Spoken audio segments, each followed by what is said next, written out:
Welcome to the Deep Dive, where we extract the most important nuggets of knowledge from a stack of sources, turning complex information into clear, actionable insights for you. Today, we're plunging into two critical, often misunderstood, and potentially life-threatening conditions, angioedema and anaphylaxis.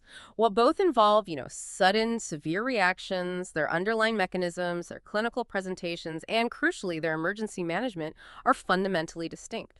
For you, the critical care intensivist, understanding these differences isn't just academic, it's absolutely life-saving. Exactly. And for this deep dive, we've got a pretty comprehensive roadmap laid out.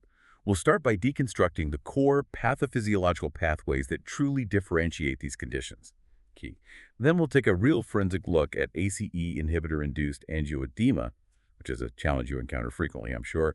From there, we'll explore the complexities of hereditary and acquired angioedema, recognizing their unique diagnostic and management nuances. Finally, we'll pivot to anaphylaxis. We'll dissect its intricate mediator storm, the diagnostic subtleties, and the absolute imperatives of its acute management. Our aim here is to give you a board exam caliber understanding that is immediately actionable in your ICU. We want you to know not just what to do, but really deeply understand why. The cellular and molecular mechanisms, the evidence grades, and importantly, the common pitfalls. So let's get started. Okay, let's unpack this with a foundational concept. Angioedema. It is emphatically not a monolithic entity. It stems from two fundamentally distinct pathways, and recognizing this difference is paramount for effective, targeted treatment. Getting this wrong. Well, it can literally mean the difference between life and death. Absolutely. Think of it as two separate roads leading to the same visible swelling, but each road requires a completely different vehicle for rescue, so to speak. A, histamine-mediated angioedema, the allergic spectrum. First up, we have histamine-mediated angioedema. Clinically, this type is characterized by angioedema that is almost always accompanied by itching and urticaria. That's a crucial defining differentiator. It's an immediate diagnostic flag. It frequently presents with, the sudden onset of generalized hives or pruritus, those classic itchy welts on the skin that you instantly recognize as an allergic reaction. Right, the classic allergy picture. Exactly. And the underlying engine of this reaction is what we often call the mediator storm. This pathway is predominantly driven by the sudden massive release of mast cell mediators, particularly in IgE-mediated reactions to common allergens like certain foods, specific drugs, or insect stings. So what are the key players in that storm? Well, the archetypal mediator here is histamine. No surprise there. It's rapidly released from mast cell and basophil granules. Once released, it acts on both H1 and H2 receptors throughout the body, triggering this cascade of effects. We're talking profound vasodilation, a dramatic increase in vascular permeability. That's what leads to the plasma leakage in the angioedema itself. Also smooth muscle contraction in the bronchi, causing bronchospasm, and in the GI tract, leading to cramping. And it increases heart rate and cardiac contractility, too. So it's a real systemic response. Okay, so histamine's the main driver. Anything else major? Yes. Then we have tryptase. This is actually the most abundant protein found within those mast cell granules. That makes it a highly reliable biomarker of mast cell activation, especially useful for, say, retrospective confirmation. While its precise role in the acute phase is still being fully worked out, we know that tryptase can activate both the complement system and the kallikrein-kinin system. So it potentially contributes further to the inflammation, vasodilation, and angioedema. Interesting. So it bridges pathways, potentially. It might, yeah. And beyond those, other granule contents like chymase, carboxypeptidase A, and heparin-containing proteoglycans also contribute to the tissue remodeling and inflammation. Now, from a management perspective, the principle here is pretty straightforward. Histamine-mediated angioedema responds to treatments that counteract these mediators. We're talking epinephrine, antihistamines, and steroids. These are the mainstays for these kinds of allergic histamine-releasing reactions. Got it. Classic allergy management for a classic allergic picture. B, bradykinin-mediated angioedema, the vasodilatory peptides. Yeah. Exactly. Now let's pivot to the other pathway. Bradykinin-mediated angioedema. The critical clinical differentiator here, and this is really key, is that the swelling occurs without any accompanying itching or urticaria. This absence of hives or pruritus is your immediate red flag for a fundamentally different underlying mechanism. It tells you right away, okay, I'm probably dealing with a bradykinin issue here, not a histamine one. No itch, no hives, bradykinin. That's the mantra. The core problem in this type of angioedema is the defective degradation of specific vasoactive peptides. Basically, they hang around longer and cause more trouble than they should. The primary culprit is bradykinin BK itself. It's a supremely potent vasodilator and a powerful permeability-increasing peptide. That directly leads to the swelling. Its metabolite, Arg9-BK, also contributes, as does substance P, another key vasoactive peptide involved in this dysregulation. So the body isn't clearing these peptides properly. Precisely. Normally, bradykinin is inactivated by several enzymes. The most critical one for our discussion is angiotensin-converting enzyme, ACE, the very enzyme that ACE inhibitors block. We'll come back to that. Additionally, aminopeptidase P, APP, dipeptidylpeptidase 4, DPP4, and neprilysin, NEP, are involved. DPP4 is particularly important because it degrades both these Arg9-BK metabolite and also substance P. So when these enzymes are deficient or maybe inhibited by a drug, these peptides linger, causing persistent vasodilation and that increased vascular permeability. And treatment-wise, this is where it really diverges, right? Drastically. Bradykinin-mediated angioedema is refractory to the standard allergy treatments. Epinephrine, antihistamine, steroids, they simply do not work. You'll find yourself chasing symptoms fruitlessly if you try to use them. Instead, this condition requires specific treatments that directly target the kallikrein-kinin pathway or aim to increase bradykinin degradation. Totally different toolkit. C, differentiating the pathways. The critical clinical take-home. Okay, this distinction. Angioedema with urticaria and itching versus angioedema without urticaria. It seems absolutely critical. It's the first, most important fork in your diagnostic and therapeutic algorithm, whether you're in the ED or the ICU. Missing this distinction leads to delayed, ineffective, and frankly, potentially harmful treatment. Couldn't agree more.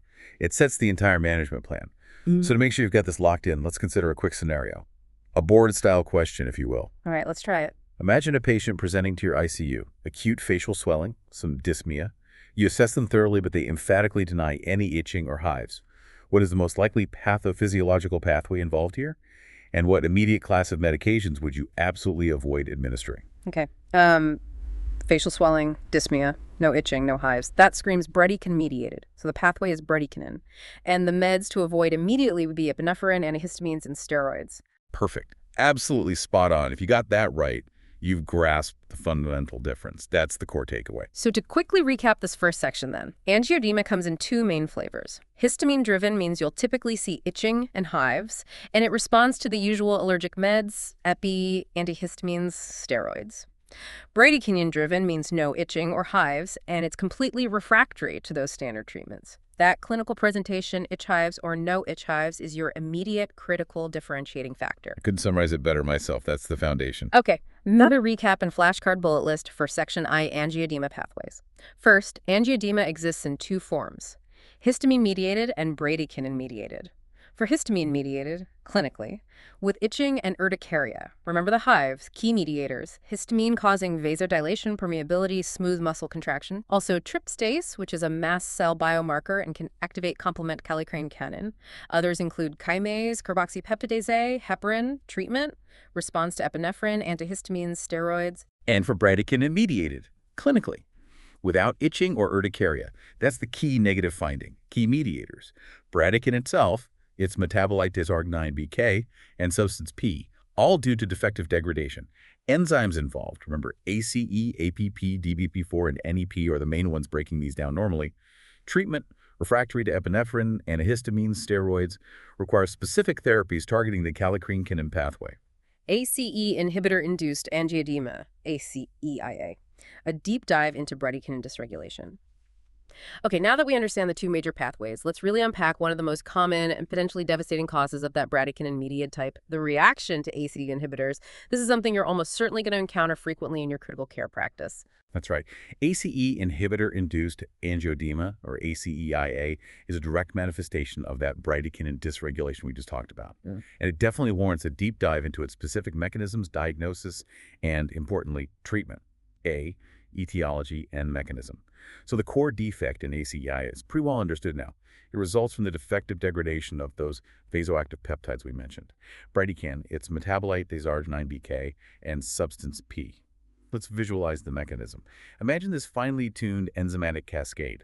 Normally, ACE, angiotensin-converting enzyme, is a key player. It's like the primary enzyme breaking down bradykinin.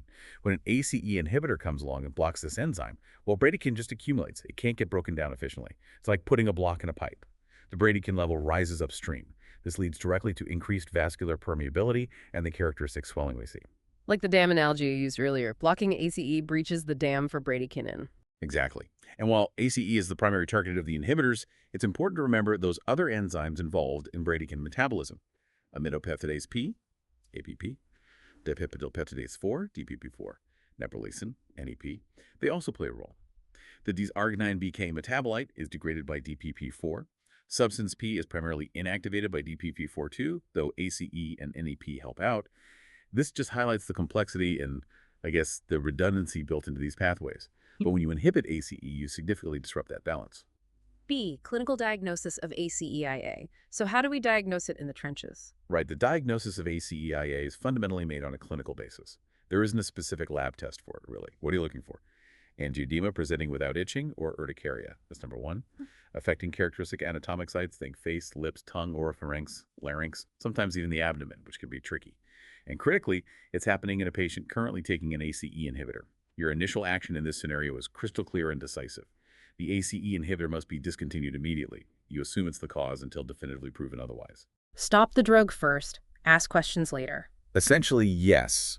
Confirmation of the diagnosis is generally considered achieved when the ACE inhibitor is discontinued and no further angioedema episodes occur. But there's a catch, as you mentioned. The impact of discontinuation might only become clear after several months. Some patients will unfortunately experience a small number of recurrent episodes, particularly within the first few months after stopping the drug. This makes immediate definitive confirmation challenging and really underscores the need for close follow-up. What about those abdominal symptoms? Visceral angioedema. Yes, that's a critical point. If visceral angioedema is suspected in a patient on an ACE inhibitor presenting with acute abdominal pain, well, this is a critical care scenario often mistaken for a surgical abdomen. You need non-invasive imaging to confirm bowel edema and/or clamors.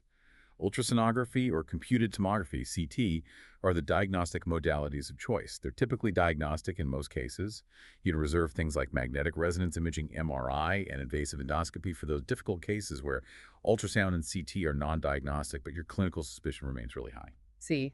Acute treatment strategies for ACEIA. Okay, so we know it's bradykinin mediated. We know standard allergy treatments like epinephrine are ineffective.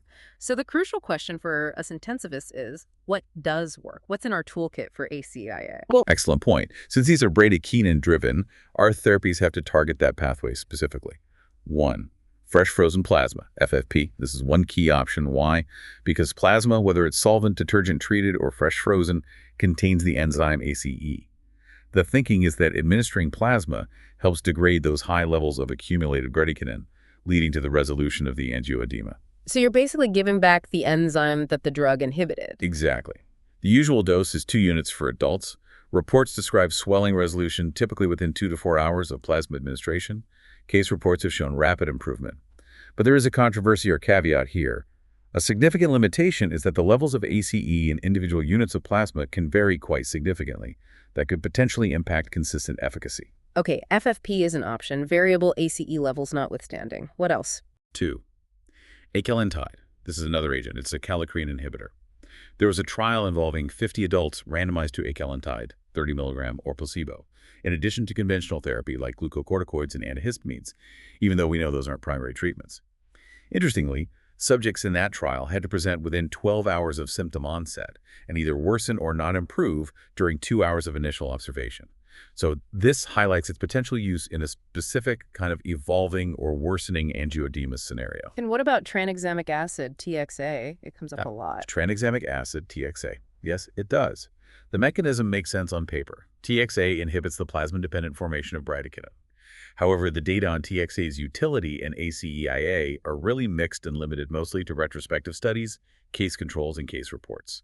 So while it's widely available and inexpensive, its benefit has not been proven.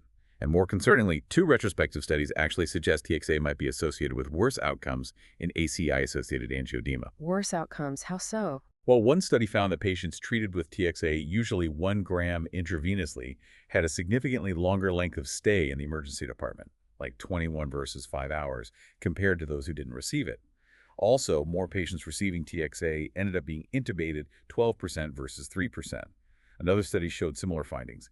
TXA associated with higher ICU admission rates, 57%, and had 15%, and higher emergency department intubation rates, 20% versus 6%. That sounds quite alarming. Is there a catch? There is a very important caveat. The severity of angioedema was noted to be greater in the TXA-treated groups in both studies, particularly tongue swelling.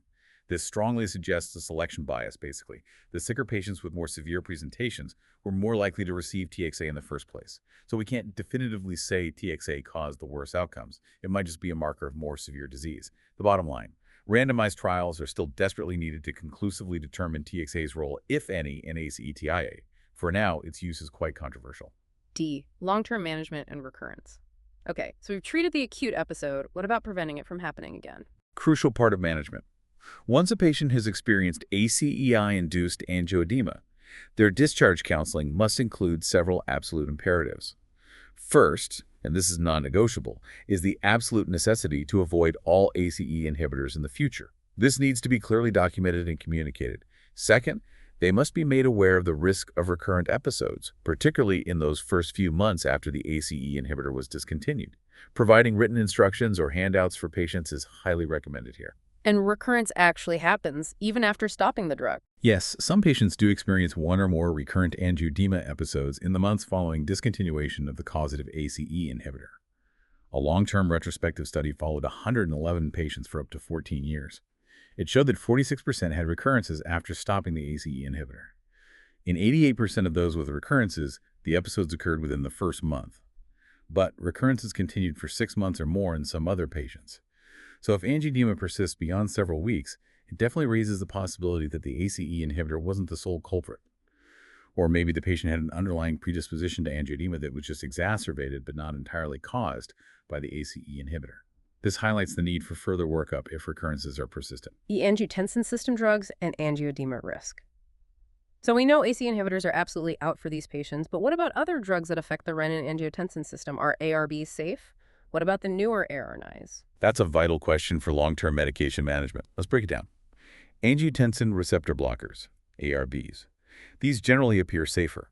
A large meta-analysis of 19 trials, looking at over 35,000 patients, found the overall incidence of angioedema with ARBs was not significantly different from placebo. The weighted incidence was very low, around 0.11%. So ARBs are generally considered a much safer alternative in this regard compared to ACE inhibitors. Okay, ARBs seem okay. What about ARNIs, like sacubitril valsartan? Angiotensin receptor neprilysin inhibitors, ARNIs, sacubitril valsartan. This is a different story.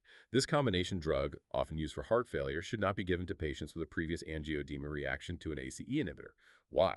Because ARNIs can cause angioedema at rates similar to ACE inhibitors. For example, 0.5% with sacubitril valsartan versus 0.2% with enalapril in the big Paradigm HF trial. And there's a notable racial disparity here, too. The incidence of angioedema in Black patients on ARNIs was significantly higher, 2.4% with sacubitril valsartan versus 0.5% with enalapril in that same trial. If angioedema occurs while a patient is taking an RNI, it should be managed identically to ACE inhibitor-induced angioedema. So ARBs maybe, okay, RNIs definitely not if prior ACEI reaction. What else? Renin inhibitors. The source just briefly mentions them as another class impacting the system, but doesn't go into detail on their angioedema risk in this context. The peptidyl peptidase 4 DPP inhibitors. Now, these are important to consider. Medications like sitagliptin, saxagliptin, linagliptin, allagliptin. They're used for type 2 diabetes and often co-administered with ACE inhibitors and ARBs. The proposed mechanism for angioedema associated with DPP-4 inhibitors is reduced clearance of bradykinin, because, as we mentioned, DPP-4 is one of the enzymes involved in bradykinin metabolism. Remember that pathway diagram? DPP-4 has a role there. So the clinical alert is healthcare providers must be aware that angioedema has been associated with DPP-4 inhibitors, both when used alone and when used concomitantly with ACE inhibitors and ARBs. It's another potential trigger or contributor. If referral for persistent or atypical cases. When does a case warrant sending the patient to a specialist, like an allergist or immunologist? Good question. Referral is indicated for a couple of key scenarios. First, for patients in whom complement protein 4C4 levels were measured during the workup and found to be low. If available, getting C1 inhibitor level and functional assays before referral could be helpful. Second, referral is definitely needed for patients in whom angioedema continues to occur beyond those first few months after ACE inhibitor discontinuation. As we discussed, such persistent episodes suggest potential underlying disorders that predispose to angioedema, for example, acquired C1 inhibitor deficiency. This connects directly back to that diagnostic ambiguity with persistent recurrences. Okay, let's do a quick micro recap here about 10 minutes in. We've just navigated the complex terrain of ACE inhibitor-induced angioedema.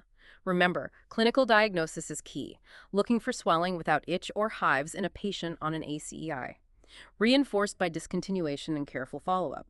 For acute treatment, FFP shows promise by providing ACE, but tranexamic acid data is mixed and concerning, potentially linked to worse outcomes though likely biased. Critically, patients must avoid all future ACE inhibitors. ARNIs also carry a significant angioedema risk, especially in certain populations, and should be avoided in those with prior ACEI reactions. And don't forget to consider DPP-4 inhibitors as potential contributors as well. Excellent summary. All right, let's do the mega recap and flashcard bullet list for Section 2 ACEI-induced angioedema mechanism. It's defective degradation of bradykinin, dysarginine-BK, and substance P due to ACE inhibition. Remember, DPP-4 also plays a role in degradation. Diagnosis.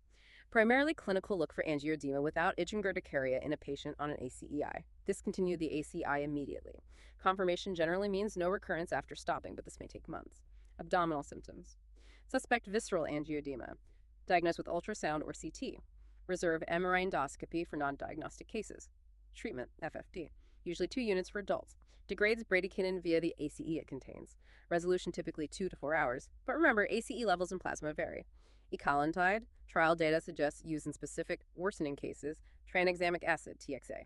Inhibits plasma-dependent bradykinin formation. Data is mixed. Retrospective studies show potential worse outcomes. Longer ED stay, more intubations, higher ICU rates, but likely with significant severity bias. Randomized trials are definitely needed. Recurrence can happen. 46% recurrences in one study, with 88% of those within the first month after stopping. Persistent recurrence beyond weeks, months suggests a possible underlying disorder. Other drugs, ARBs. Generally low angioedema incidence, around 0.11%, not significantly different from placebo, considered safer. ARNIs, sacubitril valsartan. Avoid in patients with prior ACEI angioedema. Rates are similar to ACEI, 0.5%, 0.2%, and notably higher in Black patients, 2.4%. Manage any RNI-induced angioedema identically to ACIA DPP-4 inhibitors, associated with angioedema alone or with ACEI-RB, likely due to reduced bradykinin clearance. Keep them on your radar. Referral. Consider for patients with low C4 levels or persistent angioedema occurring beyond a few months after stopping the ACE inhibitor. Think about underlying acquired C1 inhibitor deficiency. 3. Hereditary angioedema, which is an acquired problem, to a complex genetic condition that profoundly impacts patients' lives. Hereditary angioedema, or HAE. This is where the complement system really takes center stage, and understanding its intricacies is absolutely critical for diagnosis and management. Indeed. HAE, specifically HAE with C1 inhibitor deficiency, HAE C1-INH, is a rare condition, but it's profoundly dangerous if it's not recognized and managed correctly. It's a lifelong challenge for these patients, and for us in critical care, being prepared for its acute, potentially life-threatening manifestations is completely non-negotiable. A-core pathogenesis. So HAE is a rare autosomal dominant disorder. It's caused by variant mutations in the SERPING1 gene. These mutations lead to either a deficiency that's type 1 HAE or a dysfunction, meaning the protein is there but doesn't work right. That's type 2 HAE of the C1 inhibitor protein, C1-INH. This deficiency or dysfunction results in uncontrolled activation of the contact system, which in turn leads to excessive bradykinin generation. Think of C1-INH as a critical brake on this system. In HAE, that brake is either missing or faulty, allowing the bradykinin-producing machinery to just run wild. And the consequences are severe. Extremely. While the swelling attacks typically resolve spontaneously in maybe 2 to 5 days without treatment, laryngeal edema is a profound and immediate risk. It can cause fatal asphyxiation. Also, gastrointestinal attacks can be incredibly incapacitating, causing severe pain that can sometimes even lead to unnecessary abdominal surgery because it mimics other acute conditions. B. Clinical manifestations and triggers. What do these attacks actually look like? HAE attacks are self-limiting, usually lasting 2 to 5 days. They vary hugely in severity, from just inconvenient subcutaneous swelling to that life-threatening upper airway edema. It's important to know that multi-locational attacks affecting more than one site at the same time can occur, although many attacks involve only one site. About half of patients will experience all 3 major manifestations, skin, airway, and GI, at some point during their lifetime. Many patients also experience prodromal symptoms within the 24 hours before the actual onset of angioedema. things like fatigue, nausea, or other GI symptoms, myalgias, flu-like symptoms, and some patients develop really characteristic skin changes, often described as a serpentine, mottled, or kind of chicken wire pattern of erythematous discoloration. If you saw a picture, it's quite distinct. This specific pattern is called erythema marginatum. It occurs in roughly 42% to 58% of cases. And critically, these are not hives or urticaria. They don't itch. No itch again. That seems to be the consistent theme for bradycardia. Absolutely. Now, looking at specific attack locations, cutaneous attacks, these are very common, present in about 97% of episodes in one large series. They can be temporarily disfiguring, but generally aren't dangerous in themselves. They most commonly affect the extremities, face, and genitals, but really can involve any site. The characteristics. The swelling occurs in non-dependent areas. It's not pitting, and again, not pruritic, no itching. It typically begins with a peculiar tingling or a sensation of fullness or irritation, followed by swelling and tightness within a couple of hours. The angioedema builds over the first 24 hours and then gradually subsides over the next 48 to 72 hours. What about the face and lips? Face and lips. These make up about 3% of subcutaneous edema episodes.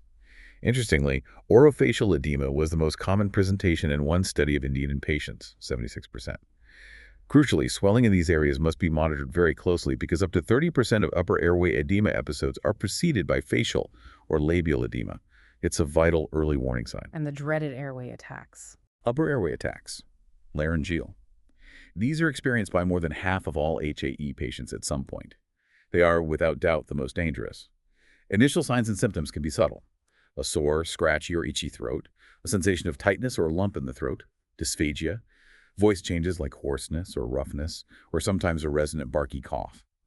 The angioedema usually progresses over hours, but, and this is critical, it can escalate precipitously, very quickly. And intubation, as we've mentioned, can become incredibly difficult due to the anatomical distortion of the upper airway. There's often a pre-dyspnea phase, an average of about 3.7 hours from the first noticeable symptom to the development of actual shortness of breath. But some patients have dyspnea as their very first symptom, indicating no warning phase at all. The airway can just close. Terrifying. What about GI attacks? Gastrointestinal attacks. These are experienced by a majority of patients. They present with varying degrees of abdominal colic, nausea, vomiting, and or diarrhea, which result directly from bowel wall edema. As I said, they can easily mimic acute surgical emergencies. Oh, and acute pancreatitis has also been reported in patients with HAE, though it's not generally considered a primary manifestation. Are there common triggers for these attacks? Yes, patients often report a variety of triggers. Stress, both mental and physical stress, are very common triggers. Trauma, even mild trauma, including things like dental work, frequently precipitates episodes in many patients. Intubation. This is another important trigger which really emphasizes the need for pre-procedure prophylaxis if you know a patient has HAE. Hormonal influences can also play a role. Episodes might initially present or occur more frequently during puberty or pregnancy. The impact of menopause seems variable. Importantly, HAE attacks generally continue throughout the patient's life, although its frequency can be dramatically reduced by appropriate therapy. C diagnostic approach for HAE C1INH. So when should HAE really be high on your differential diagnosis list in the ICU? There are several clinical clues that should raise your suspicion immediately. First, angioedema episodes that do not respond to epinephrine, antihistamines, or glucocorticoids. That lack of response is a major red flag, pointing away from histamine-mediated causes. Second, angioedema episodes that initially present or maybe occur more frequently during puberty or pregnancy. Third, obviously, a family history of angioedema. And fourth, finding a low complement C4 level, typically less than 50% of normal, in a patient presenting with angioedema. That's a key laboratory clue. Okay, so C4 is a good screening test. How do you confirm the diagnosis? The definitive diagnosis relies on a panel of complement-based tests. A low C4 complement level is considered the best and most cost-effective screening test. Why low C4? Because there's unchecked activation of the classical complement pathway in HAE, C4 gets chronically consumed, so it's typically low both during and between attacks in the vast majority of patients. But for a definitive diagnosis of HAE C1INH, you really need all three of the following lab abnormalities. A low C4 level. A low C1INH functional level, usually less than 50% of normal. This is the key diagnostic finding showing the protein isn't working properly. And then the C1INH antigenic protein level. This helps differentiate the types. It's low for type 1 HAE C1INH, often undetectable or less than 30% of normal, but it's normal or even elevated for type 2 HAE C1INH, where the protein is present but dysfunctional. Now, you mentioned differentiating HAE from acquired angioedema, AA. How critical is that? It's absolutely critical, and this is where the C1q complement level comes in. It's the diagnostic pearl here. C1q levels are normal in HAE C1INH, but they are low in acquired angioedema with C1 inhibitor deficiency, AAE C1INH. So think of this algorithm. If C4 is low, any C1INH protein level is low. If symptoms began before age 30 or there's a positive family history, it's most likely HAE C1INH type 1. But if symptoms began after age 40, you must measure C1q to look for acquired C1INH deficiency, though C1q can be normal in about 30% of AAE cases, adding complexity. Any patient with low C4, low C1INH protein function, and a low C1q must be evaluated for an underlying hematologic or lymphoproliferative disorder, and you should test for antibodies against C1INH. Idiopathic angioedema, by definition, is a diagnosis of exclusion take. Complement studies are normal in that condition. What about genetic testing? Is that needed? Genetic testing for the SERPING1 gene is generally not required for the diagnosis of HAE C1INH in most patients where the complement studies are clear-cut. However, it is essential or helpful in specific situations. Essential for things like pre-implantation genetic testing and prenatal diagnosis. Helpful for selected HAE C1INH cases where complement results might be ambiguous, for instance during pregnancy, as pregnancy itself can affect complement levels. Also useful in diagnosing infants and very young children where complement studies can be less reliable.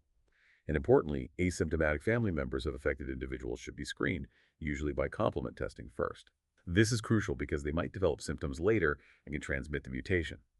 Early diagnosis significantly improves quality of life and reduces morbidity and mortality risk.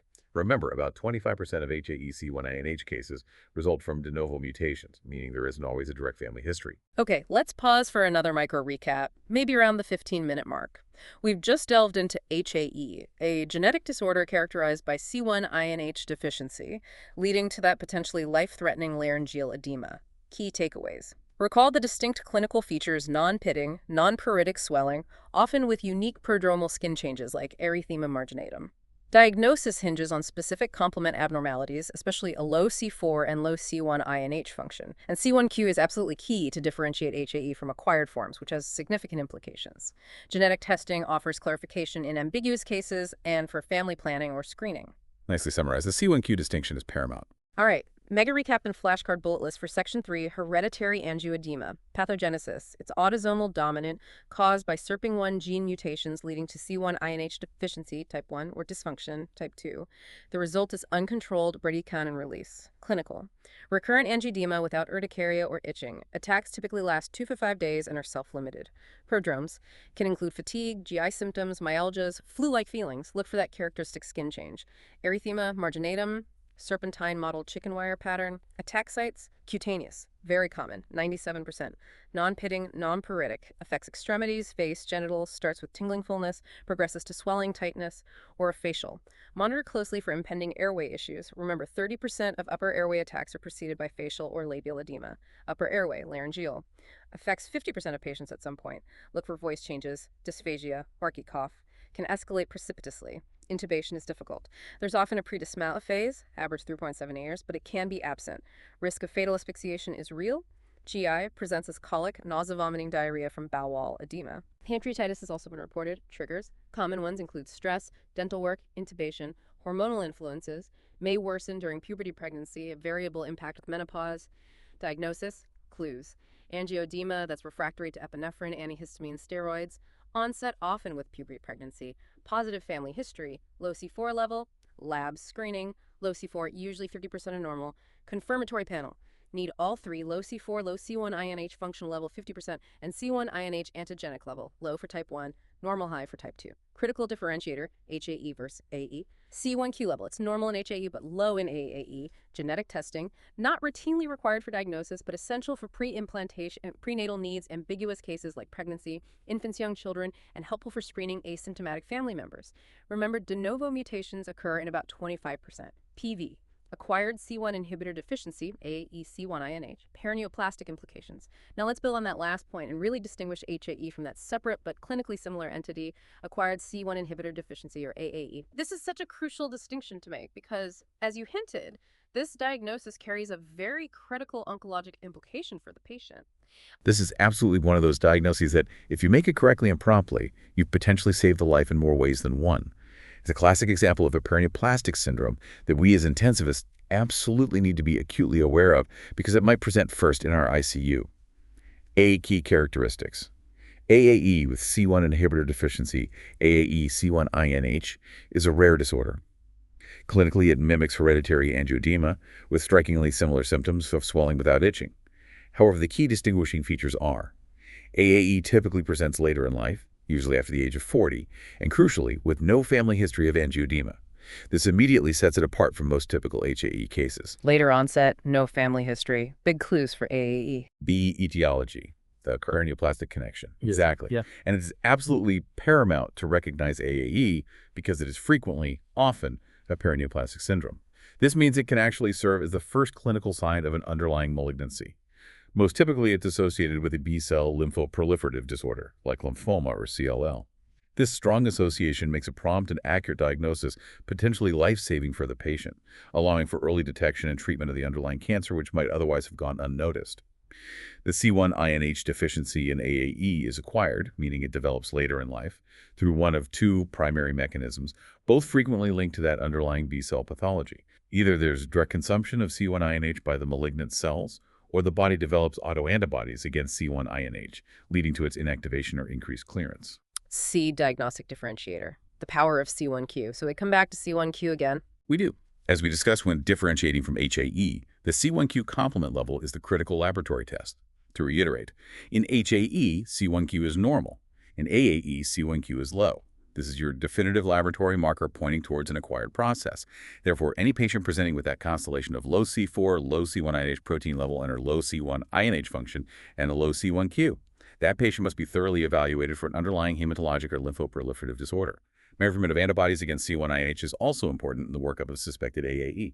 Acute treatment considerations for AAE. How does treatment differ for AAE compared to HAE in the acute setting? That's a good point. Patients with AAE C1-INH can sometimes become resistant to the standard plasma-derived C1-INH, PDC1-INH, concentrate over time.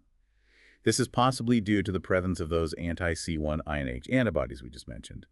So for patients with acute angioedema who do not improve adequately in response to an initial dose of C1-INH concentrate, current recommendations actually suggest administering ecallantide or icatibant instead. This is based on grade 2C evidence, meaning it's a weaker recommendation based on lower quality evidence, but it's the suggested approach in cases of resistance. E, prophylaxis challenges in AAE. What about preventing attacks long-term in AAE? Is C1-INH concentrate used? There are some concerns here. Concerns exist about the long-term use of C1-INH concentrate specifically for prophylaxis in AAE patients. This is because of that potential for developing resistance and also the theoretical possibility that regular infusions could actually increase the levels of anti-C1-INH autoantibodies, potentially worsening the underlying disease course. Therefore, it's often preferred to reserve C1-INH concentrate primarily for treating acute attacks in AE rather than using it routinely for long-term prevention. F, the real and immediate risk. Asphyxiation in AAE. We talked about the risk of asphyxiation in HAE. Is it just as significant in AAE? Absolutely. This is a point that cannot be overstated, and it applies equally, if not more so, sometimes due to lack of awareness, to AAE. The risk of asphyxiation due to upper airway closure remains a real and immediate threat for patients with AAE C1-INH. Tragically, this danger is often exacerbated by the limited knowledge of this specific condition among many clinicians. It might not be on their radar as much as HAE. The source recounts a truly tragic case example of a patient who died due to laryngeal edema despite an infusion of 1,000 units of C1-INH concentrate being started. But tragically, it was started too late to prevent the progression to complete airway closure. Attempts at endotracheal intubation failed due to the massive laryngeal edema, and permanent anoxic brain damage was established by the time a tracheotomy was finally performed. This starkly, tragically highlights the critical importance of early recognition and extremely aggressive airway management in any patient with suspected C1 inhibitor deficiency angioedema, whether hereditary or acquired. Even in HAE C1-INH, data from Italy showed that out of 63 deaths among nearly 1,000 patients since 1974, 5 were specifically from laryngeal edema, underscoring the lethal potential of airway involvement in these conditions. It's a sobering reminder. Okay, let's quickly summarize AAE then. It's a rare disorder mimicking HAE, but crucially presenting later in life, usually 40, with no family history. Its key clinical concern is the strong association with underlying B-cell lymphoproliferative disorders, making the low C1q level a critical diagnostic differentiator from HAE, where C1q is normal. Acute management may face resistance to C1-INH concentrate, suggesting ecallantide or icatibant as alternatives. Prophylaxis with C1-INH is often avoided due to potential resistance antibody issues. And the risk of fatal asphyxiation due to laryngeal edema, often exacerbated by lack of clinician awareness, remains tragically real. Evaluation for underlying malignancy is paramount once AAE is diagnosed. Precisely. Finding AAE should trigger an immediate hematology-oncology workup. Okay, mega recap and flashcard bullet list for Section 4, acquired C1 inhibitor deficiency. Key characteristics. Rare, clinically mimics HAE, but presents 40 years old, and crucially, no family history. Etiology, often a paraneoplastic syndrome, can be the first sign of an underlying B-cell lymphoproliferative disorder or malignancy, or sometimes an autoimmune disease, caused by C1-INH consumption or autoantibodies. Diagnostic differentiator. The key is the low C1q level, whereas C1q is normal in HAE. If C4 is low, C1-INH function is low, and C1q is low, you must evaluate for hematologic lymphoproliferative disorder and check for anti-C1-INH antibodies. Treatment: acute. Patients can develop resistance to plasma-derived C1-INH, PDC1-INH. If there's no response to an initial dose, early recognition and aggressive airway management are vital. Prompt oncologic evaluation is mandatory upon diagnosis. Acute management of bradykinin-mediated angioedema attacks, HAE and AAE.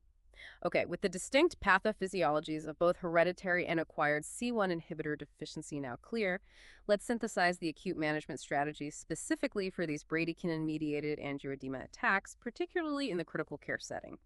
This is where your rapid, decisive intervention truly matters to prevent morbidity and mortality. Indeed.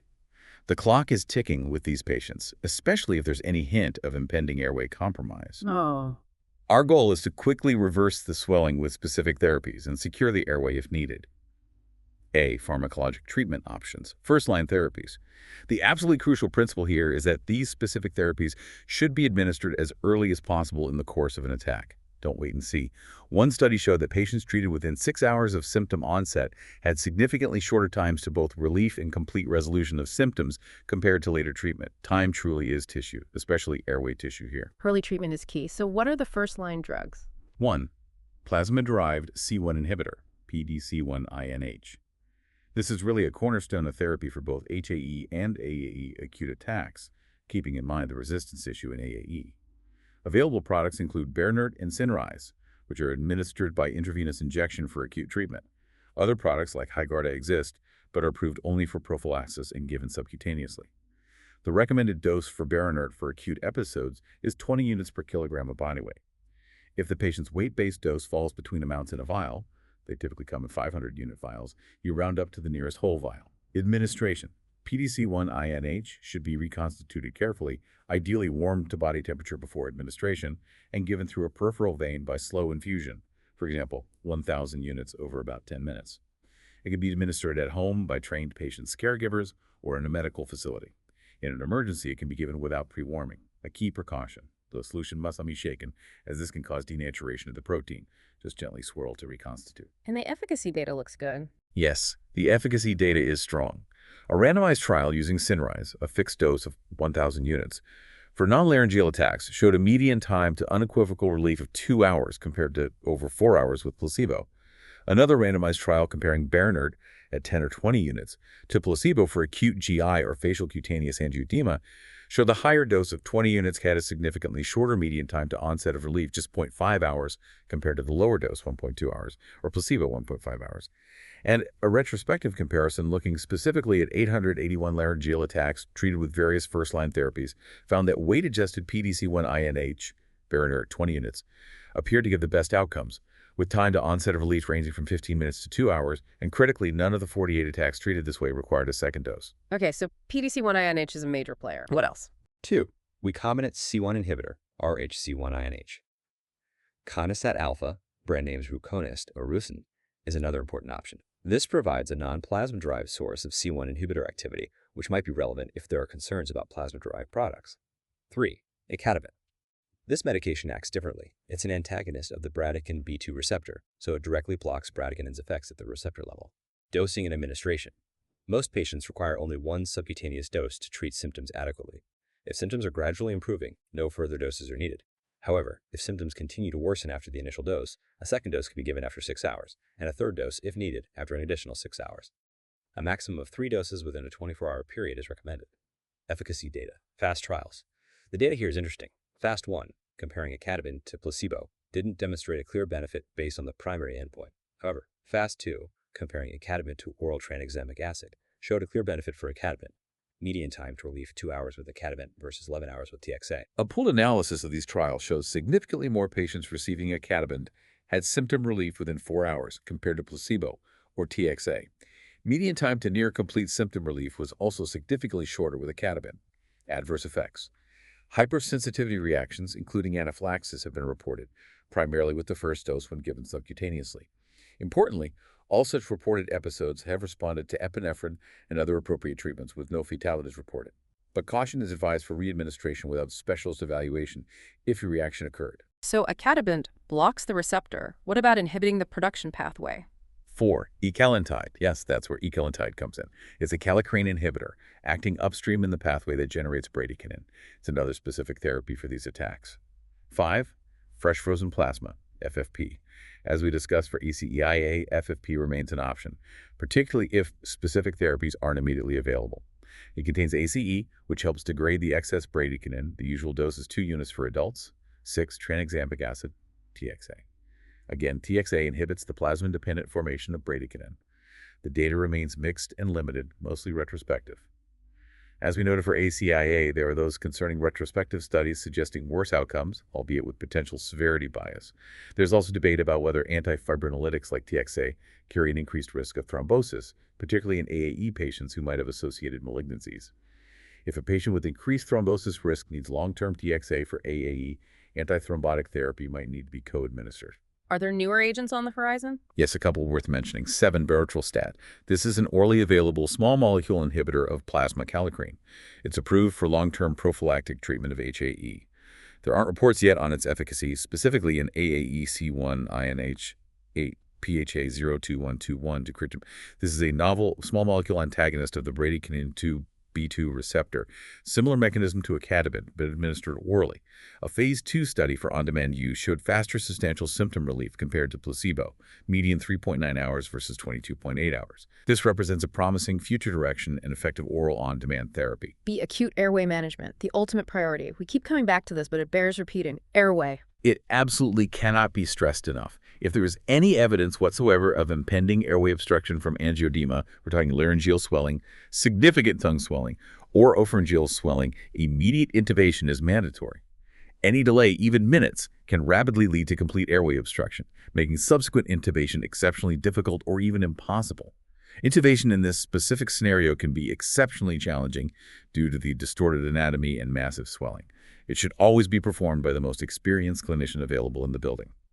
Have your backup plans ready. Be prepared, because cricothyrotomy may become necessary as a last resort, a necessary rescue maneuver if endotracheal intubation fails. Have the kit ready. C. Care following attacks. A critical review process. Okay, the patient is stabilized, the attack is resolving. What happens next? Critical review. Following any HAE or AAE attack, once the acute crisis is managed, it is essential to thoroughly examine the events leading up to the attack. Was there an identifiable trigger present? Go through the common ones. Stress, mental or physical, various forms of trauma, including recent dental work, recent intubation.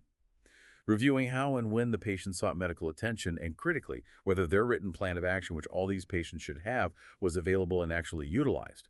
This kind of post-attack debrief is consistently illuminating and absolutely critical to improving future care and empowering the patient.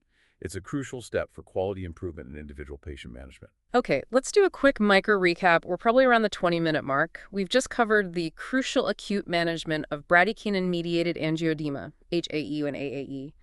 Remember to administer those first-line specific therapies like plasma-derived C1-INH, recombinant C1-INH, icatibant, or ecallantide early. Don't delay. Be hypervigilant about the airway and ready for immediate, potentially difficult airway management by the most skilled person. FFP can be considered as a backup or if specific therapies aren't available. TXA remains controversial with concerning retrospective data. And post-attack, a rigorous review of triggers and action plan compliance is vital for preventing or mitigating future episodes. Excellent points. Early specific therapy and airway vigilance are paramount. Okay, mega recap and flashcard bullet list for Section V. Acute management of bradykinin-mediated angioedema. General principle. Treat early, ideally within 6 hours of symptom onset for best outcomes. First-line pharmacologic options, specific therapies. Plasma-derived C1-INH, PDC1-INH. Brands like Berna, Cinryze, Dose, usually 20 units QIV. Admin, slow infusion, no shaking. Efficacy, shortens relief time significantly, for example, 0.5 to 2 H-res. Watch for resistance in AAE. Recombinant C1-INH, RHC1-INH, brand Conistat alpha, non-plasma-derived alternative. Icatibant, bradykinin B2 receptor antagonist, blocks receptor. Subcutaneous injection, most need 1 dose, max 3 doses, 24 H's efficacy. Faster relief than place spot TXA for ENC 2 H's versus 4.2101 H's in trials. Hypersensitivity can occur but seems responsive to epipia. Other options, less specific, more controversial. Fresh frozen plasma, FFP, backup option, 2 units for adults, contains ACE to degrade bradykinin, tranexamic acid, TXA. Inhibits plasma-dependent bradykinin formation. Data remains mixed. Retrospective studies show potential worse outcomes. Longer ED stay, more intubations, higher ICU rates, but likely with significant severity bias. Thrombosis risk is also a consideration, especially long-term in AAE. Novel agents, berotralstat, oral kallikrein inhibitor for prophylaxis and HAE, PHA-02212121, deucrictibant, oral B2 antagonist in development for on-demand use. Airway management, this is the absolute priority. Immediate intubation for any sign of impending obstruction must be done by the most experienced clinician available. Be prepared for cricothyrotomy if intubation fails. Post-attack care. Always examine potential triggers, stress, dental work, intubation. Review the patient's access to care and use of their written action plan, critical for future prevention. Prevalence of 7th, anaphylaxis. A life-threatening hypersensitivity reaction. Okay, now let's shift gears completely. We're moving away from bradykinin and back towards histamine and other mediators, but in a much more dramatic fashion. Let's talk about anaphylaxis. While it shares that symptom of acute swelling with angioedema, its pathophysiology and, critically, its acute management are distinctly different and equally critical, demanding immediate recognition and intervention in the ICU. Absolutely. This is where we emphasize the systemic hypersensitivity aspect. Anaphylaxis isn't just localized swelling. It's a true medical emergency, an explosive systemic reaction that can rapidly escalate to multi-organ failure and, unfortunately, death if not managed correctly and immediately. A. Introduction and diagnostic challenges. So, definition. Anaphylaxis is an acute, potentially life-threatening, systemic hypersensitivity reaction. It's caused by the sudden, massive release of mast cell mediators into the systemic circulation. Most often, it results from those immunoglobulin E, IgE-mediated reactions we talked about earlier, foods, drugs, insect stings. However, any agent capable of inciting a sudden systemic degranulation of mast cells can potentially induce it. Recognition can actually be quite difficult. Why? Because it's variable in its presentation and it can mimic many other conditions. What makes it tricky to spot sometimes? Well, it might be overlooked in situations where there are already dramatic physiologic shifts happening. Think about patients during hemodialysis, surgery, or even childbirth. Or when the patient simply cannot communicate their early symptoms if they're anesthetized, sedated, intubated, or unconscious. A common pitfall is mistaking anaphylaxis in an asthma patient for just a severe asthma exacerbation. This happens if accompanying skin symptoms like itching or hives, or mucosal edema, swollen tongue lips, or perhaps dizziness suggestive of impending shock are overlooked. Interestingly, the World Allergy Organization, WAO, diagnostic criteria do include isolated wheezing after exposure to a highly likely or known trigger as potentially anaphylaxis, excluding typical inhalant allergens triggering asthma. The differential diagnosis for anaphylaxis is incredibly broad. We need a verbally described Table 6 or Table 3 from the source here. Includes things like acute generalized urticaria and/or angioedema, histamine-mediated type, acute asthma exacerbations, simple syncope or faint, anxiety or panic attacks. But also more serious things like pulmonary embolism, pneumothorax, carcinoid syndrome, scombroidosis, histamine fish poisoning, seizures, even CVA. So you need to think widely initially. So how do we make the diagnosis clinically amidst all that? Are there clear criteria? Yes, there are widely accepted diagnostic criteria. Let's verbally describe Table 1 or Graphic 70667. Anaphylaxis is considered highly likely when any one of the following 3 clinical criteria is fulfilled. Criterion 1, acute onset of illness minutes to several hours with involvement of the skin, mucosal tissue, or both. e.g. generalized hives, pruritus or flushing, swollen lips, ductal uvula, and at least one of the following. A. Respiratory compromise, example dyspnea, wheeze, bronchospasm, stridor, reduced peak expiratory flow, hypoxemia. Okay. Reduced blood pressure or associated symptoms of end organ dysfunction, for example, hypotonia, collapse, syncope, incontinence. For adults, that's typically systolic BP, 90 mmHg, or a 30% decrease from baseline. There are specific age-based cutoffs for children. Or criterion 2. 2 or more of the following that occur rapidly after exposure to a likely allergen for that patient, minutes to several hours.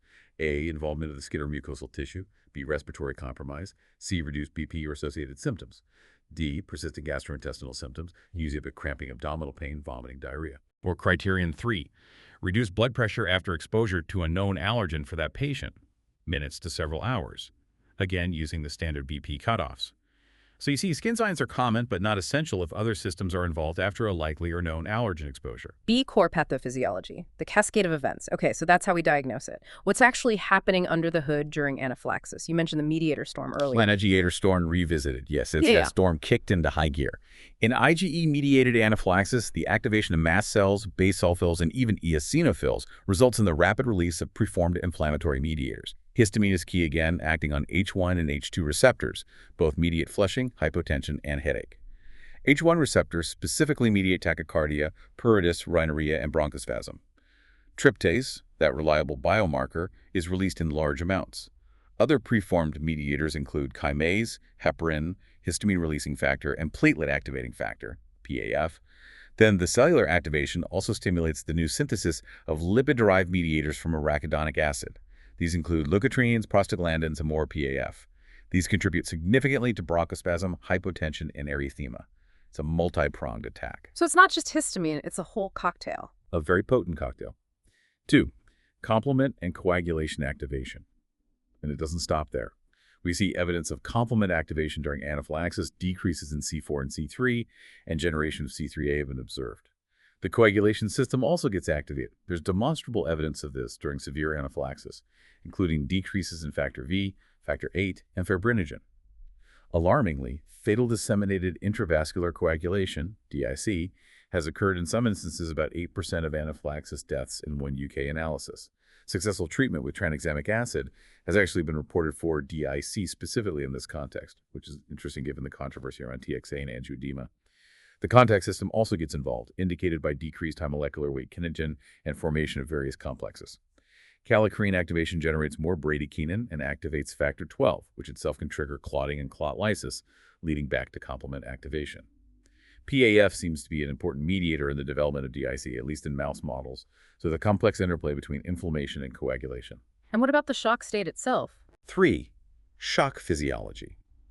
The traditional view of human anaphylaxis was primarily as a form of distributive shock, characterized by that profound reduction in venous tone, similar to septic shock or toxic shock syndrome, massive vasodilation. However, there's an emerging, more nuanced understanding that anaphylaxis also features elements of hypovolemic shock.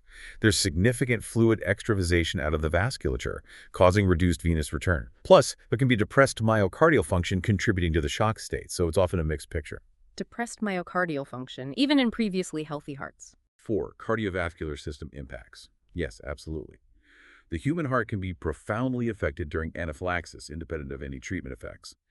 Cases of profound myocardial depression, confirmed by echo, nuclear imaging, and hemodynamic measurements, have been reported in previously healthy patients. In some severe cases, intra-aortic balloon counterpulsation has even been used for hemodynamic support for up to 72 hours due to persistent myocardial depression, long after other signs of anaphylaxis resolved. Interestingly, while tachycardia is more common, bradycardia has sometimes been observed along with hypotension in anaphylaxis, and there's preliminary evidence suggesting it might have a specific compensatory role in those settings. Also, anaphylaxis can exacerbate underlying cardiac disease. The concurrence of acute coronary events and anaphylaxis has been noted. Mast cells accumulate at atherosclerotic plaques, and their degranulation during anaphylaxis might promote plaque rupture. Coronary artery vasoconstriction and the decreased intravascular volume could precipitate an ACS in patients with pre-existing CAD. PAF's role in platelet aggregation and coagulation activation might also predispose to coronary artery thrombosis. And metabolism. Any impact there? 5. Anaerobic metabolism. Yes, there's preliminary evidence suggesting that anaerobic metabolism occurs within the peripheral tissues during anaphylaxis, similar to other forms of distributive shock. Blood flow gets shunted away from the periphery to preserve perfusion of central organs. There's also the concept of cytopathic hypoxia, described in septic shock, where there's impaired oxygen consumption by tissues despite adequate oxygen delivery. This impairment in cellular respiration has been attributed to unregulated inflammation, and it's a mechanism that may well apply to severe anaphylaxis too. See clinical presentation, a That's right. multisystemic syndrome. Okay, so given this complex multisystem pathophysiology, what are the telltale signs across body systems that should scream anaphylaxis to us in the ICU, especially when patients might be intubated or sedated and can't tell us they feel itchy or doomed? Right, we need to rely on our objective assessment. Let's verbally describe Table 2 or Graphic 66333. Anaphylaxis affects multiple body systems, usually rapidly. Skin, often the most obvious. Feelings of warmth, flushing, erythema, itching, urticaria, hives, angioedema, often lips, eyes, face, sometimes even hair standing on end, piloerection. But remember, crucially, 10–20% of patients may have no skin findings. Don't rely solely on skin signs. Oral, itching or tingling of lips, tongue, or palate. Visible edema of lips, tongue, uvula, sometimes a reported metallic taste that the patient can communicate. Respiratory. This is where it gets immediately life-threatening. Nose, itching, congestion, rhinorrhea, sneezing, laryngeal. Itching and a sensation of tightness in the throat, dysphonia, voice change, hoarseness, and stridor. Stridor is an ominous sign of severe upper airway obstruction. Lower airways, shortness of breath, dyspnea, chest tightness, cough, wheezing, and in severe cases, cyanosis. Gastrointestinal, nausea, crampy abdominal pain, vomiting, diarrhea, and sometimes dysphagia, difficulty swallowing. Neurologic can range from anxiety, apprehension, a classic sense of impending doom, to seizures, headache, and confusion due to hypoperfusion. In young children, look for sudden behavioral changes like clinging, crying, irritability, or suddenly ceasing to play.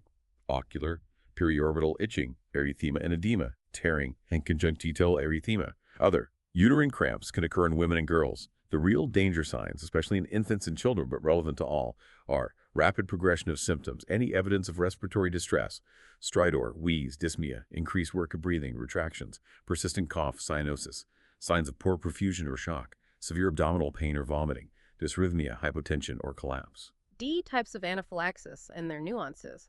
Does anaphylaxis always follow the same pattern? Not always. There are different temporal patterns and specific types to be aware of. 1. Protracted anaphylaxis. This is basically a continuous reaction that lasts for hours, sometimes even days, without clearly resolving completely in between. 2. Refractory anaphylaxis. This is defined as the persistence of anaphylaxis symptoms despite appropriate initial treatment. Specifically, following 3 or more appropriate doses of epinephrine, or the initiation of an intravenous epinephrine infusion, along with other symptom-directed medical management, like IV fluids for hypotension. These are the really tough cases. 3. Biphasic anaphylaxis. This is a really important one. It's defined as a recurrence of symptoms anywhere from 1 to 72 hours after the initial symptoms have completely resolved. The incidence varies in studies, ranging from maybe 1% up to 23%. Are there predictors? Not definitive ones, but several factors are associated with an increased risk of a biphasic reaction. The severity of the initial presentation, especially significant hypotension or laryngeal edema, delayed administration of epinephrine, for example, waiting longer than 30–60 minutes from symptom onset, needing more than 1 dose of epinephrine to control the initial symptoms. An anaphylaxis that was caused by an ingested allergen seems to have a higher risk. Because of this risk, all patients treated for anaphylaxis require a period of observation after their symptoms resolve. General guideline: minimum of 4–6 hours for uncomplicated cases. Longer observation. 8 to 24 hours is prudent for patients with any of those risk factors for a biphasic reaction, particularly those who had severe anaphylaxis initially or required multiple doses of epinephrine. Don't discharge them too early. Okay. Protracted, refractory, biphasic, any other type? 4. Nocturnal anaphylaxis. The small number of allergens seemed capable of causing anaphylaxis primarily at night, awakening patients from sleep.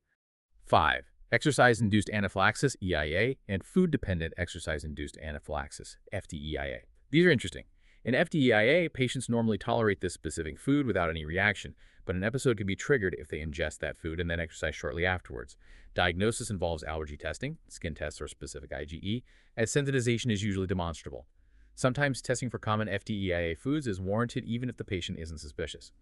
Other cofactors like NSAIDs, alcohol, or stress might lower the reaction threshold. A formal food challenge might be needed. Wheat-dependent EIA, WDEIA, is a specific subtype where basophil activation test, BIT, seems useful. 6. Cold urticaria anaphylaxis. This is a reproducible disorder with rapid onset of hives, itching, and swelling after exposure to cold water, air, even cold food beverage. Systemic cold exposure, like swimming in cold water, can cause massive histamine release and hypotension anaphylaxis. Most cases are idiopathic. 7. Idiopathic anaphylaxis. This is the diagnosis reserved for cases where, even after a thorough evaluation and exclusion of other causes, no specific trigger can be identified. Fatal anaphylaxis. Epidemiology and risk factors. We know anaphylaxis can be fatal. How common is that, and what are the risk factors? Thankfully, while anaphylaxis can cause death, most cases are not fatal. The overall case fatality rate is estimated to be very low, perhaps around 0.001%. Fatal anaphylaxis is rare, it's often unpredictable and frequently unwitnessed. Post-mortem findings can even be minimal, and lab tests might be negative if not drawn at the right time. Etiologies. The most common culprits for fatal reactions are medications, including contrast media, insect stings, and foods. In the UK, about half of fatalities were medical-related, with foods and insect venoms each accounting for about a quarter. There are some interesting food-specific trends. Fatal cow's milk reactions mostly occur in children, median age 8. Fatal peanut reactions mostly in young adults, median age 27. Venom-induced fatalities predominantly affect adults, peak incidence 45-70 years, with men stunned more often perhaps due to outdoor occupations. Older adults are at increased risk. Other rarer causes include latex, hydatid cyst rupture, parasitic infestations, even dental impression material or herbal preparations. In some cases, the etiology remains idiopathic. How quickly does it happen? Usually very quickly. Less than 60 minutes typically elapses between the allergen exposure and death in most fatal cases. Most fatal reactions seem to be uniphasic. They present fulminantly and progress rapidly, though a few follow a protracted or biphasic course over several hours. Now, regarding patient position, this is a critical teaching point. Conscious individuals experiencing bronchospasm may resist being placed supine because sitting upright eases their dyspnea. You should provide oxygen, but gently explain the need to lie down or lie with legs elevated to maintain circulation. If they're vomiting and hypotensive, place them on their side. Critically, maintaining the patient in an upright or sitting position after they collapse due to hypotension can lead to pulseless electrical activity and cardiac arrest. This is sometimes called the empty ventricle syndrome because the heart doesn't have enough venous return to pump effectively. Laying them flat is crucial. What contributes to unsuccessful treatment in fatal cases? Two main things often stand out. Initial misdiagnosis. Anaphylaxis gets mistaken for an asthma exacerbation, a panic attack, an MI, or choking. This misdiagnosis leads to lost time and administration of inappropriate medications. Characteristics of unsuccessful treatment often involves delayed or no administration of epinephrine. This could be due to the initial misdiagnosis, failure to recognize the need for epi, failure to properly administer it, or simply the unavailability of epinephrine when needed. Postmortem diagnosis is based on clinical features and history, sometimes supported by lab tests like serum tryptase, if collected appropriately, and autopsy findings, although autopsy findings can be minimal or nonspecific. Have comorbidities and concurrent medications affecting severity treatment. So what are those silent factors lurking in a patient's history or current medication list that can turn a severe reaction into a potentially fatal one, or just make our treatment efforts significantly harder in the ICU? This is where our thorough patient assessment moves beyond just the acute event to identifying underlying risks. Let's verbally describe graphic 65161, or the relevant table from the source. Certain comorbidities significantly increase the risk of having a severe or potentially fatal anaphylactic reaction. Asthma, particularly a poorly controlled asthma in patients with food allergy, is a major risk factor. Other underlying pulmonary diseases like COPD or interstitial lung disease. Cardiovascular diseases are a big one, especially in older patients, things like ischemic heart disease, hypertensive vascular disease, cardiomyopathy. These patients have less physiological reserve to handle the stress of anaphylaxis. And underlying mast cell disorders like systemic mastocytosis or mast cell activation syndrome predispose patients to more severe reactions. Even more critically, perhaps, are certain concurrently administered medications that might directly impact the severity of the reaction or actively interfere with our treatment efforts. Beta-adrenergic blockers. These are a major concern, whether taken orally or even topically as eye drops. They may be associated with more severe anaphylaxis, and they can make it much more difficult to treat by causing unopposed alpha-adrenergic effects from epinephrine, leading to paradoxical hypertension, and by reducing the bronchodilator response to both endogenous and exogenous epinephrine, alpha-adrenergic blockers. These may decrease the effects of epinephrine at alpha receptors, potentially making patients less responsive to its pressor effects. angiotensin-converting enzyme, ACE inhibitors, and angiotensin II receptor blockers, ARBs. There's potential for interference with the body's own endogenous compensatory responses during anaphylaxis, like angiotensin II production. Tricyclic antidepressants, TCAs. These can potentially increase the adverse cardiovascular effects of epinephrine by preventing its uptake at adrenergic receptors. Monoamine oxidase inhibitors, MAOIs. These can potentiate epinephrine's effects by inhibiting its metabolism, increasing the risk of adverse effects. Even common ADHD medications, stimulants like methylphenidate and amphetamines, have side effects similar to epinephrine, potentially adding to the cardiovascular burden. And recreational use of cocaine can significantly potentiate epinephrine's effects, especially cardiovascular effects, by preventing its reuptake. So, identifying these comorbidities and concurrent medications, and considering discontinuing or substituting interfering drugs when feasible, balancing risks and benefits, is a crucial part of long-term management and risk reduction for patients with a history of anaphylaxis. Okay, let's do another micro recap. Probably around the 25-minute mark now. We've covered a lot on anaphylaxis. Key points. It's a rapid, life-threatening systemic reaction driven by a mast cell mediator storm, fundamentally different from bradykinin angioedema.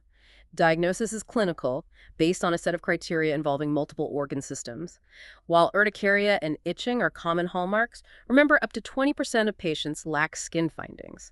Be acutely aware of different patterns like biphasic and refractory anaphylaxis, requiring appropriate observation periods. And critically, understand the interplay of comorbidities like asthma, CVD, and concurrent medications, especially beta blockers, ACE inhibitors, that can significantly worsen outcomes or complicate treatment. And finally, that critical positioning point. The upright position in hypotensive collapsing anaphylaxis patients is potentially fatal due to empty ventricle syndrome. Lay them flat. Absolutely. Critical points, especially the beta blocker interaction and the positioning. Mega recap and flashcard bullet list for Section 6, anaphylaxis. Definition.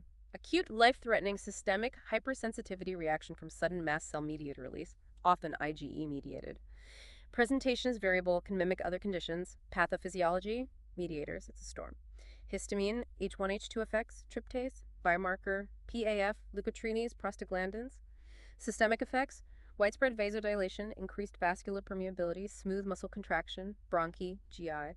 Coagulation can be activated, decreased factors V8 fibrinogen, risk of DIC, seen in 8% of deaths in one study. Contact system activation also occurs. Shock, often a mixed picture, both distributive, decreased venous tone from vasodilation, and hypovolemic due to massive fluid extravasation, plus potential for myocardial depression. CB impacts, profound myocardial depression reported. Bradycardia can occur with hypertension, compensatory. Evidence suggests anaerobic metabolism in peripheral tissues, potentially cytopathic hypoxia. Clinical presentation. Multi-system involvement is key. Skin, oral, respiratory, GI, neurologic, ocular. Skin, warmth, flushing, itching, urticaria, angioedema, piloerection. But remember, 10-20% have no skin findings. Respiratory. Look for stridor, wheezing, hoarseness, barky cough, dyspnea, signs of airway compromise. CV, hypotension, tachycardia, most common, but bradycardia can occur. GI, nausea, vomiting, abdominal pain, diarrhea, neurologic. Anxiety, sense of doom, confusion, potential seizures. Types. Protracted, lasts hours, days without full resolution. Refractory. Persistent despite only appropriate epidoses or needing an IV epi infusion. Biphasic. Recurrence 172 errors after initial resolution, 123% incidence. Risk factors. Severe initial reaction, delayed epi, multiple epidoses needed, ingested allergen. Requires observation, 4 to 6 agers minimum, 824 agers if risk factors. EIAFDEI, exercise plus specific food cofactor triggers reaction. Cold, urticaria, anaphylaxis. Patterns vary by age food. Timing usually 60 minutes. Fatal error alert. Upright position after collapse is dangerous. Risk of empty ventricle syndrome or cardiac arrest. Lay patient flat. Post-mortem. Tryptase, if timed right. Specific IgE. Autopsy findings may be minimal. Risk factors, interfering meds. Comorbidities. Asthma, ESPU, food allergy. CV disease, mast cell disorders increase risk. Concurrent meds. Beta blockers, major issue. Alpha blockers, ACEIRB, TCAs, MAOIs, ADHD meds. Cocaine can worsen severity or interfere with treatment. Review med list. 7. Acute emergency management of anaphylaxis. Okay, this is where the rubber really meets the road. In the critical care environment, immediate decisive action for anaphylaxis is absolutely non-negotiable. This is the moment for rapid, algorithm-driven, life-saving intervention. Indeed. Everything we've discussed about pathophysiology, diagnosis, risk factors, it all funnels down to this critical moment. What do you do and how do you do it right now to save this patient's life? A, epinephrine, the first and most important treatment. Let's be unequivocally, absolutely clear. Epinephrine is the first-line treatment for anaphylaxis, period. And there are no absolute contraindications to its administration in the setting of anaphylaxis. Fear of side effects should never prevent its use when indicated. There is no known equivalent substitute. It is life-saving. Okay, epi first. How should we give it? Route. Dose. 1. Administration, routes, and dosing. Intramuscular, IM, epinephrine. This is the preferred first-line route for initial management in almost all settings. Give epinephrine 0.3 to 0.5 milligram IM of the standard 1 milligml, which is the 1.1000 preparation. Inject it into the mid-outer thigh, vastus lateralis muscle, for best absorption. It can and should be repeated every 5 to 15 minutes, or even more frequently if the patient is rapidly deteriorating, as needed based on the patient's response. Most patients will respond adequately to 1, 2, or at most 3 IM doses. What about 4V epinephrine? We use IV pressors all the time in the ICU. Intravenous epinephrine by slow bolus. This route is actually strongly cautioned against and should generally be avoided or used only with extreme caution for anaphylaxis, especially outside the ICU by less experienced personnel. Why? Because IV bolus epinephrine is associated with significantly more dosing errors and serious cardiovascular complications like hypertensive crisis, arrhythmias, myocardial ischemia compared to IM epinephrine. One observational study found 4 significant overdoses, all occurring with IV bolus administration, and significantly more adverse cardiovascular events compared to IM. It's just much harder to control the dose and effect with a bolus. Slow, continuous Sovine infusion. Now, this is different. This is the preferred route if patients have not responded adequately to initial IM injections and require ongoing hemodynamic support, or if they are already profoundly hypotensive or in arrest. An infusion allows for careful, continuous titration based on the patient's response, heart rate, blood pressure. Okay, so if we need an IV epi infusion, how do we run it safely? 2. IV epinephrine infusion protocols. Safe administration requires protocols and vigilance. Let's verbally describe tables 560, 49, and 45. Adult dosing example. A common way to mix it is 1 milligram of epinephrine and 250 milliliter of D5W or normal saline. This gives you a concentration of 4 micrograms per ml. Infusion rates for anaphylaxis typically range from 1 to 16 micrograms per minute.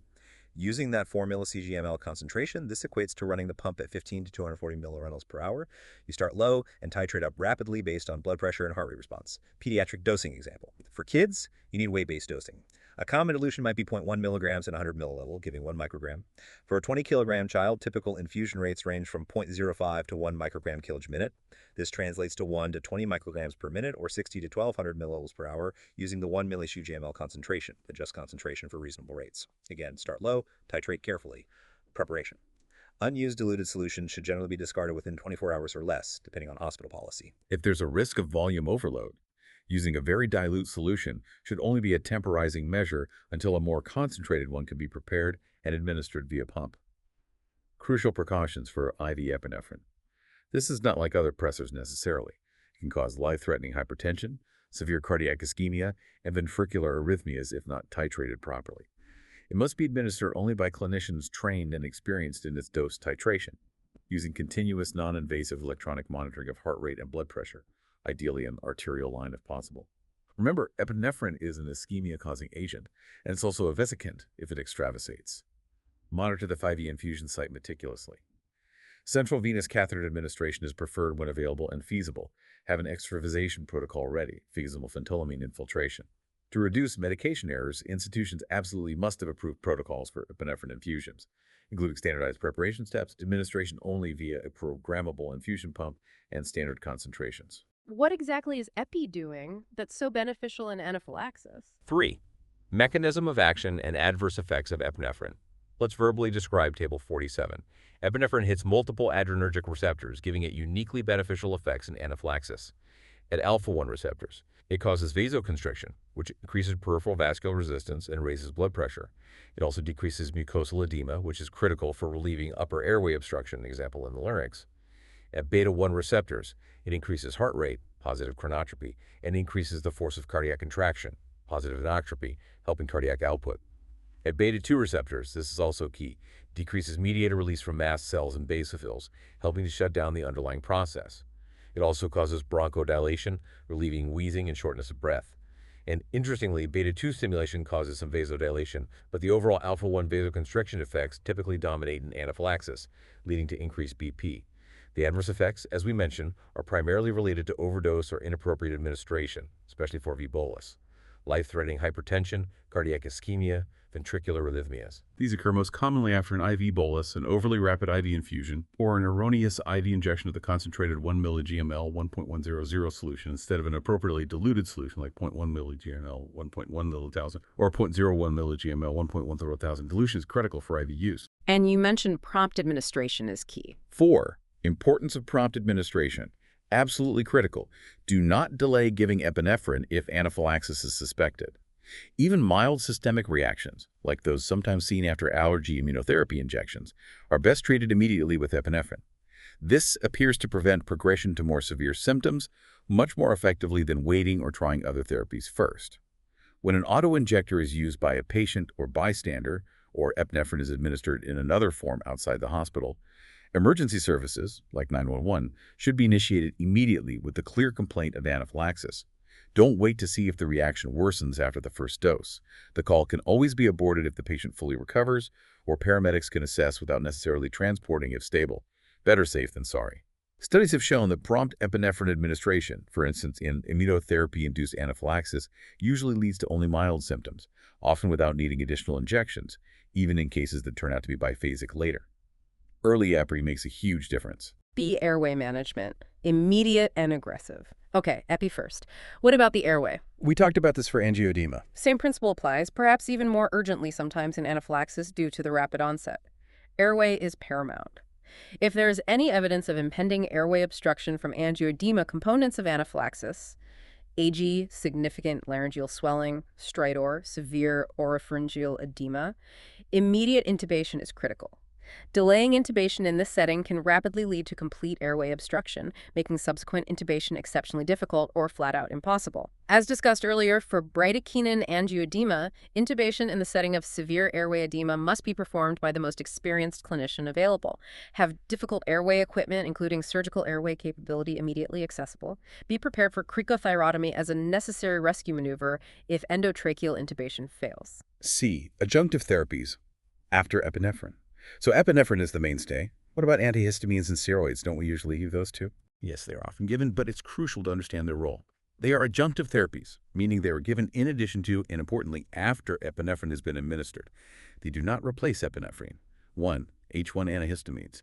Drugs like diphenhydramine, Benadryl, maybe 1 mg/kg, max 50 mg IV given slowly over 5 minutes, or newer agents like cetirizine. These medications primarily relieve itch and hives. They provide symptomatic relief for the cutaneous symptoms. However, they do not relieve upper or lower airway obstruction, hypotension, or shock.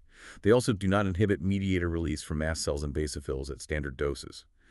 A systematic review actually found no randomized controlled trials supporting their use in anaphylaxis for anything beyond controlling skin symptoms. So, while reasonable for symptom control, antihistamine should only be administered after epinephrine has been given.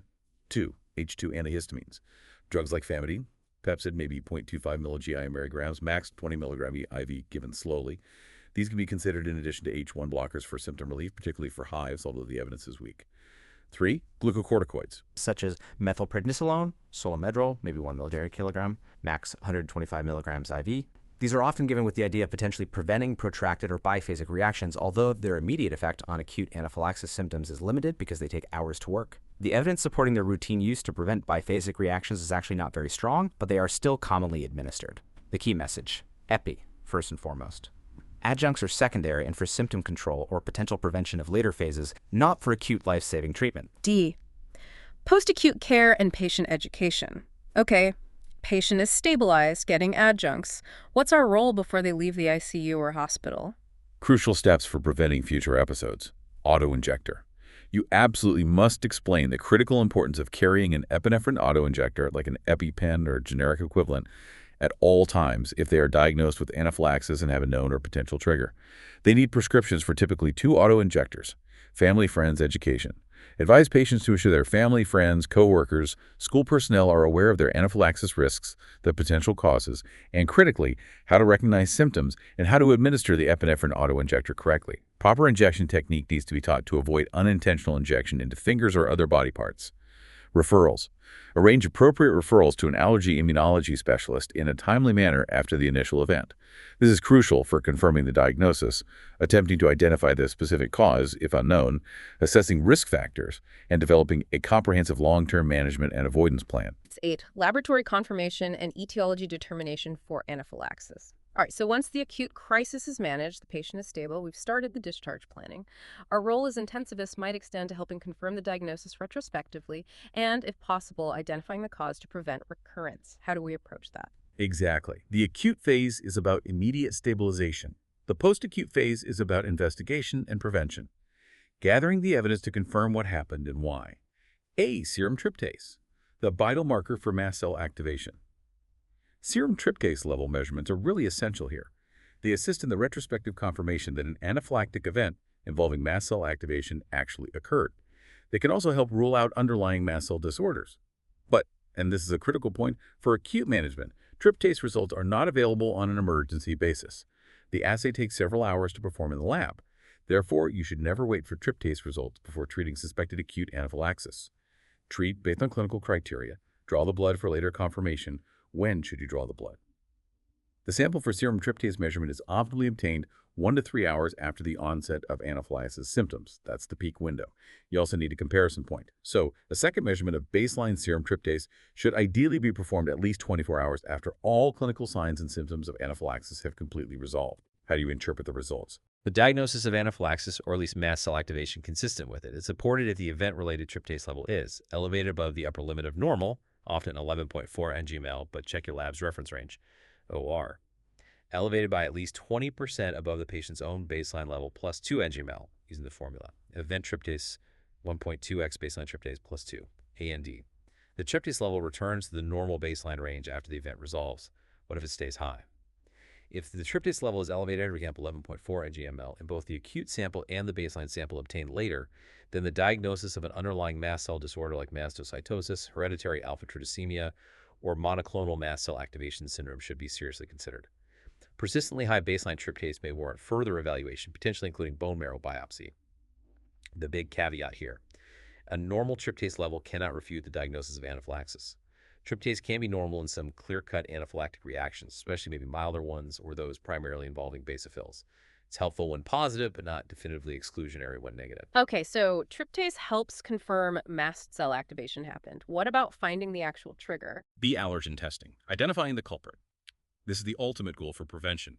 Every effort should be made to identify the specific cause of a patient's anaphylaxis, as this greatly increases the chances of avoiding future exposure and preventing recurrence. How do we do that? In patients where anaphylaxis is attributed to an IgE-mediated allergy, foods, stings, some drugs, testing can confirm sensitization. This usually involves allergen skin tests, prick tests, and/or measuring allergen-specific IgE levels in the serum. Positive results confirm sensitization to the allergens tested. But here's a crucial point of interpretation. Results of skin test and in vitro test for allergen-specific IgE must always be interpreted in the context of the patient's detailed clinical history. Sensitization does not always equal clinical allergy. Some have a positive test but tolerate the allergen perfectly fine, and the history is paramount. Technology-wise, various enzyme-linked immunosorbent assays, ELISAs, are now used for quantifying allergen-specific Ig levels. These have largely replaced the older radioallergosorbent tests, RANCHs, although you might still hear the term AST used colloquially. There's also more advanced testing available now through specialists. Component-resolved diagnostics, CRD. This looks at IgE antibodies to specific protein components within an allergen source, like different proteins in peanut. It can help distinguish high-risk true allergy from lower-risk cross-reactivity, which can be really helpful in guiding advice and maybe even immunotherapy choices. Basophil activation test, BAT. This is a functional assay. It measures how a patient's basophils actually react when exposed to an allergen in a test tube. It can help confirm clinical reactivity when the specific IgE or skin test results are unclear or don't perfectly match the history, kind of bridging that gap between just sensitization and true clinical allergy. C. Identifying cause and risk factors. A structured approach. So the allergist referral seems key here for sorting this out. Absolutely. The specialist evaluation involves several steps. First, confirming that anaphylaxis actually occurred by retaking a detailed medical history of each episode, reviewing relevant medical records, like your ICU notes, and looking at laboratory test results like tryptase. Second, making every effort to identify and confirm the specific cause suggested by the patient's history. This allows for targeted recommendations for avoidance. It's also crucial for considering specific treatments like venom immunotherapy for stinging insect allergy or potential desensitization procedures for certain drug allergies if the drug is essential. It's also important to address potential patient misconceptions. Patients sometimes draw their own conclusions about causes and report them as established allergies. It's vital to ask if the suspected cause was actually verified by an allergist previously, because avoiding the wrong things doesn't help and risks future recurrences if the true trigger is missed.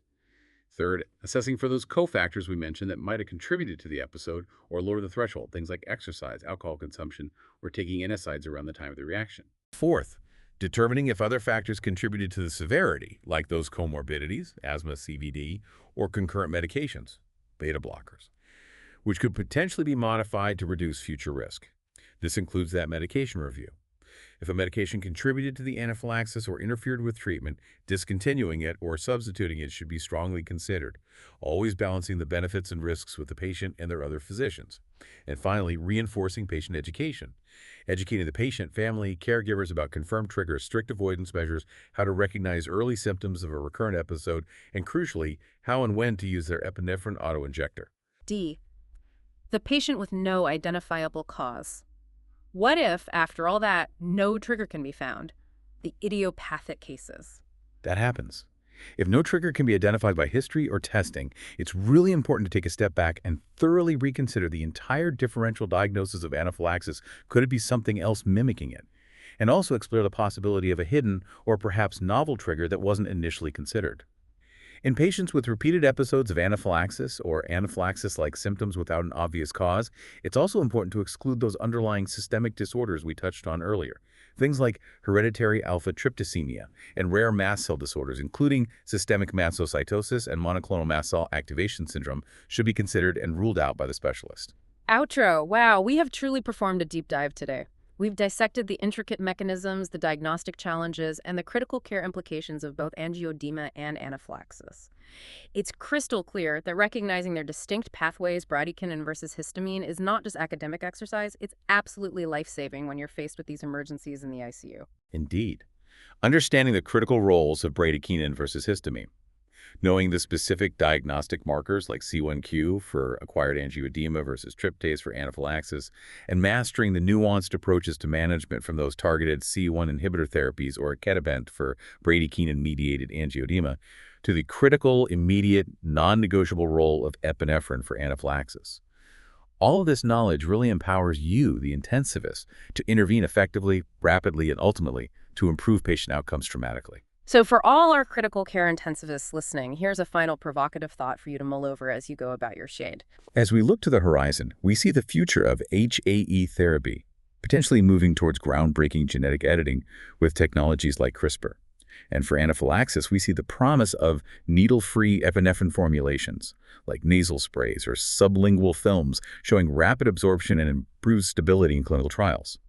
So the question is, how will these kinds of groundbreaking innovations fundamentally alter our current acute management algorithms and maybe even long-term prophylactic strategies right there in the ICU within the next decade? What new challenges and what new opportunities will arise when cure becomes a tangible reality for some of these conditions, and perhaps autonomous detection and treatment via wearable tech becomes possible for others?